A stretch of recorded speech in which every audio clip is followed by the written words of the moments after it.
Le brouillard matinal flottait encore bas sur la route de la frontière et du parc national de Kruger. Robert Bob, André vira son Toyota Land Cruiser de location autour d'une courbe douce. La lumière dorée de l'aube commençait à peine à filtrer à travers les acacias. À 58 ans, cet ancien photographe de National Geographic, originaire du Montana, avait passé des décennies à documenter la faune sur 6 continents, mais quelque chose en Afrique l'appelait toujours. Ce congé sabbatique de 3 mois devait être son dernier voyage sur ce continent avant de se retirer dans sa maison de montagne. Perdu dans ses pensées sur les photographies qu'il espérait capturer, peut-être un léopard mal mature sur une branche ou un troupeau d'éléphants traversant une rivière, Bob manqua presque les 2 formes allongées au bord de la route. Ce n'est qu'en s'approchant que l'instinct du photographe le fit freiner brusquement. Devant lui se dévoilait une scène à la fois belle et déchirante. Une femelle léopard adulte, immobile sur l'accotement sablonneux, sa patte arrière dans une position anormale. À ses côtés, un petit d'environ 8 mois était blotti contre sa mère, sa tête reposant protectivement sur son cou, ses yeux ambrés observant avec méfiance le véhicule de Bob. Avec plus de 30 ans d'expérience, Bob reconnut immédiatement une situation rare et dangereuse. Il arrêta le véhicule à environ 50 mètres, coupa le moteur et récupéra lentement son téléobjectif. À travers l'objectif, il pouvait voir clairement la blessure de la mère. Sa patte arrière droite était cassée. Elle respirait encore, mais faiblement.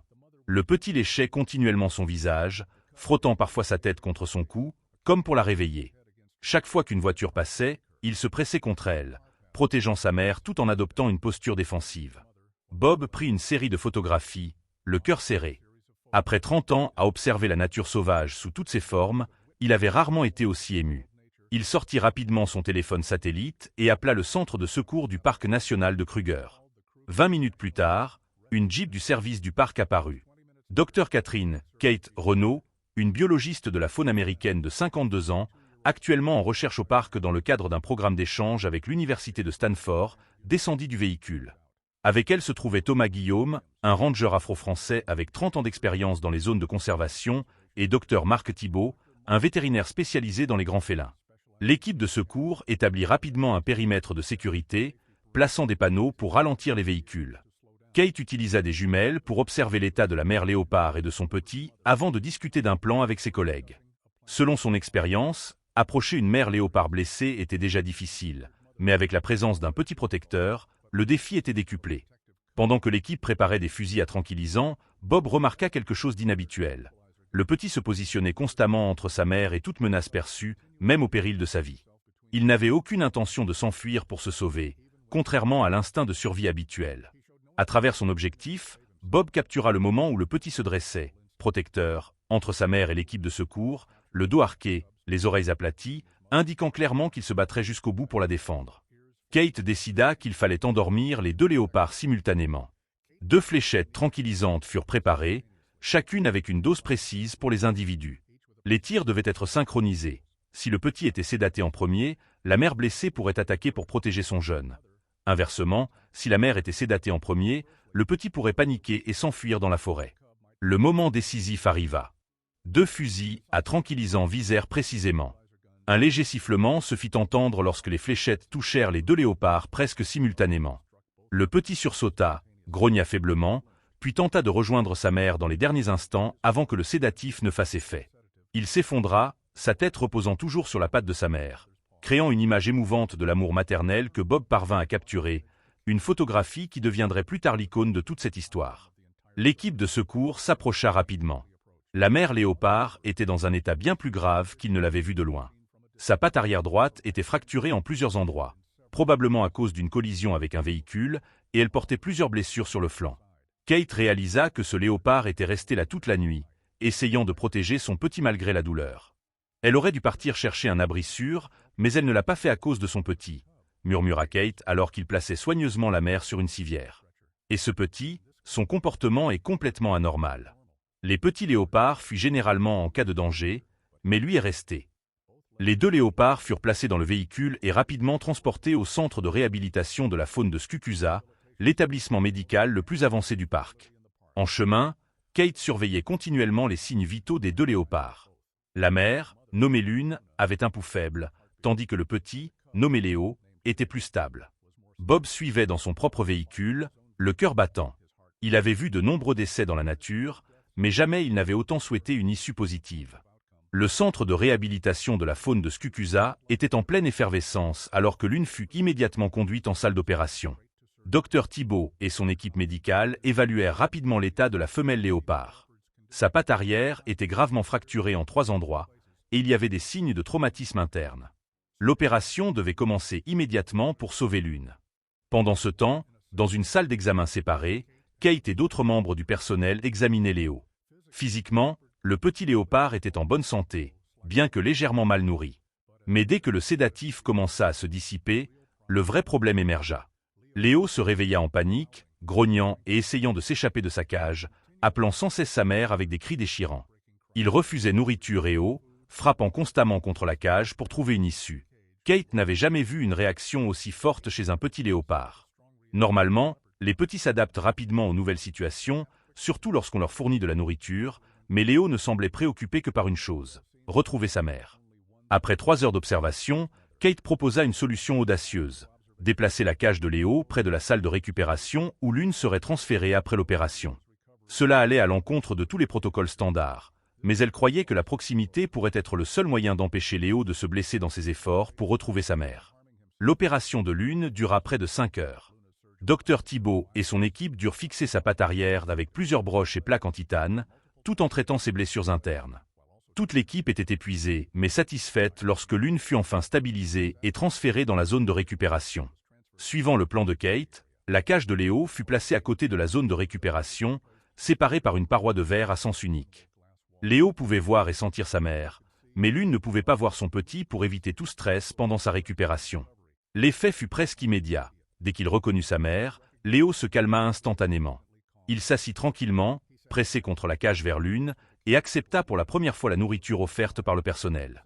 Ce comportement stupéfia l'équipe de recherche. Kate prenait des notes continues, réalisant que le lien entre cette mère et son petit dépassait de loin ce que la science avait précédemment documenté sur les léopards. Bob était resté tout au long du processus, documentant chaque moment avec son appareil photo. Ces photographies commençaient à raconter une histoire extraordinaire, non seulement sur la survie, mais sur un amour inconditionnel qui transcendait l'instinct. Dans les jours suivants, les 2 léopards entamèrent leur difficile chemin vers la guérison. L'une était faible mais résiliente, répondant bien au traitement. Léo, bien que physiquement en bonne santé, refusait de s'éloigner de la vue de sa mère. Le personnel remarqua que le petit apportait souvent sa portion de nourriture près de la barrière, comme s'il voulait la partager avec sa mère. Une semaine après l'accident, l'équipe médicale décida de tenter une avancée, permettre à Léo de rejoindre Lune dans la même pièce pour un court moment. Tous craignaient que le petit n'aggrave accidentellement les blessures de sa mère, mais Kate croyait qu'une séparation prolongée pourrait causer des dommages psychologiques aux 2 léopards. Lorsque la porte s'ouvrit, Léo s'approcha lentement et prudemment de sa mère. Au lieu de bondir vers elle, comme tous le redoutaient, il s'approcha doucement, touchant délicatement son nez contre le visage de Lune. La mère affaiblie leva la tête, léchant le visage de son petit dans un geste tendre, rarement vu chez les léopards adultes. Puis Léo s'allongea à ses côtés, évitant soigneusement sa patte blessée, et commença à émettre un léger ronronnement, le son satisfait d'un félin. Bob captura ce moment, les larmes aux yeux. À travers son objectif, il vit quelque chose bien au-delà du simple instinct animal. Un amour profond et pur qu'aucun mot ne pouvait pleinement décrire. L'histoire de Lune et Léo commença à se répandre. Les premières images publiées par Bob sur sa page personnelle devinrent rapidement virales, attirant l'attention des organisations de conservation et des médias mondiaux. Les gens étaient émus par l'histoire du petit léopard qui refusait de quitter sa mère blessée et de la mère qui endurait la douleur pour protéger son petit. Au cours des 2 semaines suivantes, Kate mena des recherches approfondies sur le comportement de ce duo de léopards. Elle découvrit que Lune avait probablement perdu d'autres petits de sa portée, rendant le lien avec Léo, peut-être son seul petit survivant, plus fort que la normale. Léo, à un âge où il aurait dû apprendre les techniques de chasse et devenir progressivement indépendant, restait très dépendant de sa mère en raison de circonstances particulières. Ce qui surprit le plus Kate, c'était l'adaptation remarquable de Léo. Le petit semblait comprendre que sa mère était blessée et avait besoin de protection. Il patrouillait régulièrement autour de la pièce, grognant des avertissements lorsque des étrangers s'approchaient et se positionnant toujours là où il pouvait voir la porte. Ce comportement protecteur avancé, rarement vu chez un petit léopard, amena de nombreux chercheurs à reconsidérer leur compréhension de l'intelligence et des émotions des léopards. L'intérêt du public entraîna une vague de dons pour le centre de réhabilitation de la faune de Skukuza. Le soutien afflua du monde entier, suffisant pour construire une zone de récupération spéciale dédiée à Lune et Léo, ainsi que pour améliorer les installations pour d'autres animaux sauvages nécessitant un secours. Bob, qui avait initialement prévu de rester en Afrique du Sud pendant seulement 3 mois, décida de prolonger son séjour. Il entama un projet documentaire à long terme, enregistrant le parcours de récupération du duo de léopards. Chaque jour, il passait des heures à observer et à photographier, créant une collection époustouflante d'images sur l'amour maternel dans la nature. À la fin du premier mois, l'une pouvait se tenir debout et marcher doucement dans une zone limitée, bien qu'avec une boiterie notable. Léo était toujours à ses côtés, parfois marchant devant comme s'il ouvrait la voie, parfois derrière comme s'il la protégeait. Lorsque l'une se fatiguait, Léo s'allongeait à ses côtés, posant souvent sa tête sur son corps, dans la même position que lorsqu'ils avaient été trouvés au bord de la route, une image qui avait touché des millions de cœurs. Au fil du deuxième mois, l'équipe médicale et de recherche fut confrontée à une décision difficile, l'avenir de Lune et Léo. Traditionnellement, les animaux sauvages secourus sont relâchés dans la nature après leur rétablissement, mais dans le cas de Lune, cela était presque impossible. Sa patte arrière était définitivement endommagée, l'empêchant de chasser efficacement ou de se déplacer assez rapidement pour éviter les prédateurs. Léo, bien que physiquement en parfaite santé, s'était trop attaché aux humains pendant le traitement. De plus, il n'avait pas appris les compétences de chasse nécessaires de sa mère, un processus crucial qui se produit normalement à ce stade de la vie d'un petit léopard. Après mûre réflexion, Kate et son équipe proposèrent une solution unique. Créer une réserve semi-naturelle pour Lune, suffisamment spacieuse pour qu'elle vive presque comme dans la nature, mais toujours protégée et soutenue si nécessaire. Pour Léo, les experts convinrent qu'après un programme intensif d'entraînement à la chasse, il devrait être relâché dans la nature pour avoir l'opportunité de vivre une vraie vie de léopard. Kate nomma la zone pour Lune la vallée de la Liberté, un espace de 20 hectares entouré de clôtures électroniques, situé dans une section tranquille du parc national de Kruger. En même temps, un programme spécial fut conçu pour aider Léo à apprendre les compétences de survie essentielles. Au cours des 2 semaines suivantes, cette zone fut minutieusement préparée. Des experts créèrent des zones de chasse simulées où Léo pouvait apprendre les techniques de chasse avec le soutien de formateurs professionnels. Des points d'eau et des abris furent construits dans toute la zone pour Lune, et un système de caméras de sécurité fut installé pour une surveillance à distance. Le jour du déménagement dans leur nouvelle maison fut un événement émouvant. La mère léopard pouvait désormais marcher, bien qu'avec une boiterie significative. Léo, désormais plus grand et en meilleure santé après 2 mois de bons soins, maintenait toujours sa protection vigilante de sa mère. Lorsque la porte de la cage s'ouvrit, Léo sortit en premier, explorant prudemment le nouvel environnement. Il renifla l'air, les oreilles dressées, écoutant les sons étranges de la forêt. Puis, au lieu de s'élancer pour explorer, comme l'aurait dicté l'instinct normal, il se retourna vers la cage de sa mère, comme pour inviter Lune à le rejoindre. Lune sortit lentement, ses yeux dorés reflétant prudence et curiosité. Elle s'arrêta à côté de son petit, et dans un moment parfait que Bob eut la chance de capturer, la mère et le petit regardèrent l'horizon ensemble. Un avenir imparfait, mais encore plein d'espoir. Au cours des premiers jours, l'équipe de recherche surveilla le duo de léopards via le système de caméra. Ils remarquèrent que Léo restait proche de sa mère, vérifiant souvent son état et s'allongeant à ses côtés pendant les heures de repos. Mais progressivement, l'instinct naturel commença à prendre le dessus. Léo passa plus de temps à explorer le nouveau territoire, s'entraînant aux compétences de chasse qu'on lui enseignait lors des sessions quotidiennes. Kate passa des heures à observer et à enregistrer, découvrant que Léo développait des stratégies de chasse uniques, combinant techniques apprises et instincts naturels. Malgré l'absence de guidance habituelle de sa mère au début de sa vie, il devenait de plus en plus habile à attraper de petites proies comme des lapins et des rongeurs. Bob continuait de photographier le duo de léopards chaque jour, documentant leur extraordinaire voyage. Chaque photographie racontait sa propre histoire. L'une affrontant le défi de se déplacer avec sa patte blessée, Léo intensément concentré lorsqu'il traquait une proie, la mère et le petit allongés côte à côte sous le coucher de soleil africain. Ces moments, lorsqu'ils étaient partagés, touchaient les cœurs des gens et sensibilisaient à la situation critique des léopards africains. Après 3 mois de vie dans la vallée de la Liberté, le moment le plus difficile arriva. Le temps pour Léo d'être pleinement relâché dans la nature. Les experts convinrent qu'il était prêt, et continuer à le garder dans l'environnement semi-naturel ne ferait que réduire ses chances de s'adapter à la vraie vie sauvage. Le matin où Léo fut conduit à la lisière du parc national de Kruger, à environ 30 km de la vallée de la Liberté, assez loin pour l'empêcher de revenir chercher sa mère, mais toujours dans un territoire familier pour les léopards. Il fut équipé d'un petit collier GPS permettant aux chercheurs de suivre ses progrès à distance sans interférence. Kate, Bob et l'équipe de recherche restèrent silencieux lorsque la porte de la cage s'ouvrit. Léo sortit prudemment, reniflant l'air avec curiosité. Il se retourna une dernière fois vers le groupe de personnes, ses yeux dorés reflétant ce que Bob décrivit plus tard comme de la gratitude, avant de s'élancer dans la forêt profonde, disparaissant dans le monde naturel auquel il appartenait. Ce soir-là, Kate s'assit seule près de la tente d'observation, écoutant les sons lointains de la faune. Elle ne pouvait s'empêcher de se demander si Léo manquait à sa mère et si l'une ressentait l'absence de son petit. Mais elle savait aussi que c'était la voie naturelle des choses. Dans la nature, les petits finissent par quitter leur mère pour poursuivre leur propre vie. Pendant ce temps, l'une s'adapta remarquablement à la vie dans la vallée de la liberté. Bien qu'incapable de chasser de grandes proies, elle développa des compétences pour attraper de petites créatures, utilisant des tactiques d'embuscade sophistiquées pour compenser sa mobilité limitée. Elle recevait également le soutien des gestionnaires du parc, qui lui fournissaient occasionnellement de la nourriture supplémentaire lorsque nécessaire. Un an passa. Les données GPS montraient que Léo prospérait dans la nature.